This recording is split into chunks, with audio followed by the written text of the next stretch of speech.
Donc, on est le jeudi 11 mai.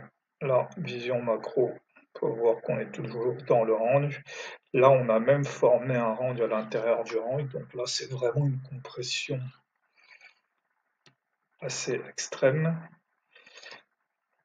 Donc là, on a eu le PPI ici à 15h, à 14h30. On est monté un peu, puis on est descendu.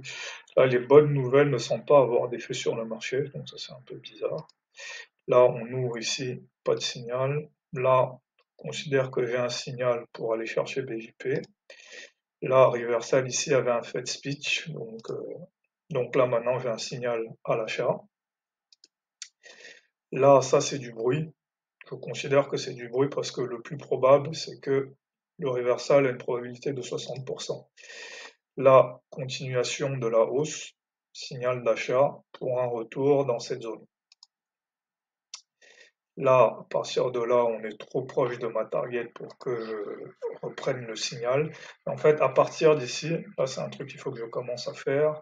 C'est dès que je franchis le milieu ici, placer ce truc-là que j'appelle mon entrée optimale. Donc, c'est ici, placer un ordre avec un risque ratio rendement de 2. Donc, mon risque est ici, mon rendement est mon rendement de 1 est là, mon rendement de 2 est là, à partir de la clôture ou de l'ouverture la plus haute en fait. Et donc, l'ouverture et la clôture la plus haute sont ici. Donc, je place mon ordre ici, mon SL là, et puis ma target est ici. Donc voilà. Ici, je me suis perdu un peu en temps réel parce que là, j'essayais de trader un break, mais là, c'est juste une erreur totale parce que là, c'est juste une erreur. J'essaye de trader des setups qui se sont passés en janvier, en plus, qui ont une très faible probabilité. Là, j'ai refait mes calculs. La probabilité d'un break quand j'ai une baisse et une hausse, c'est de l'ordre de 20%. Alors que le reversal, c'est de l'ordre de 80%. Donc, si je compare les deux, il n'y a aucune raison que j'achète ici. Donc voilà. Donc là, pareil, je dois considérer ça comme du bruit. Toujours du bruit. Là, voilà, là maintenant j'ai mon signal de vente. J'avale deux bougies vertes. Donc là, signal de vente. Là, signal de continuation. Donc mon reversal à la baisse est confirmé. Là maintenant, pareil, en fait, pareil quand je suis ici, je dois, de la même façon que j'ai cet ordre-là, je dois me placer ici ou ici sur cette zone-là. Et avec le même raisonnement, je prends un risque avec un RR de 2. Donc mon RR de 2 jusqu'au plus haut, il est là. Donc de la même façon, je dois placer un ordre. Voilà, un ordre d'achat ici.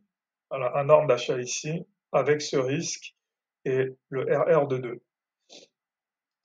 Donc ça, je pense que c'est un truc qu'il faut que je commence à faire ça à partir de la semaine prochaine. Donc à partir du moment où j'ai un range, voilà, à partir du moment donné où c'est clair que j'ai un range, donc voilà, j'ai le reversal ici, j'ai le reversal ici, le plus probable 80%, probabilité de 80% d'être un range, je place mes ordres de cette façon. Et donc voilà ici, j'ai un signal d'achat ici, voilà ici, SL de 8, SL de 8, et là, voilà, ici, ça fait 11, donc mon RR de 1 aurait été complété. Donc voilà, même voilà, si je place mes target lines,